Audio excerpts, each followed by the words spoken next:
코로나19 대유행 시기 지방 의료원들은 각 지역에서 코로나 환자들을 전담하며 큰 역할을 해왔습니다. 이 과정에서 일반 환자를 받지 못하고 공공의료에 집중하다 보니 수천억 원 적자에 시달리게 됐는데 해결할 방법은 보이지 않습니다. 김주영 기자가 보도합니다.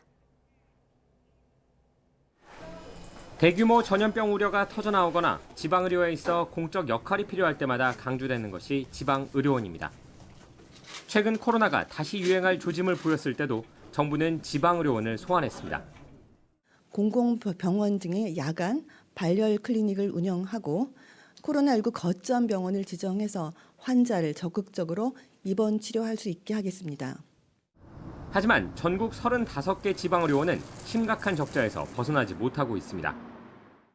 코로나19 이전인 2019년에는 단기 순이익이 292억 원이었는데 지난해엔 모두 합쳐 3,156억 원의 적자를 기록했습니다.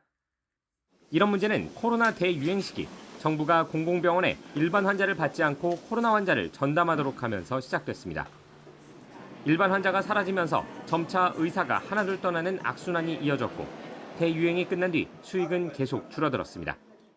지역뿐만 아니라 전국의 코로나 환자들을 이송받아 사투를 벌였습니다. 소화기 내과 의사가 없어서 내시경을 못하게 되었고 공익을 책임져야 하다 보니 수익성이 높은 진료를 할 수 없었던 탓에 이른바 착한 적자가 쌓여갔던 겁니다. 최근엔 속초의료원 등 일부 공공병원은 몇 달 동안 임금을 체불할 지경에 놓였습니다.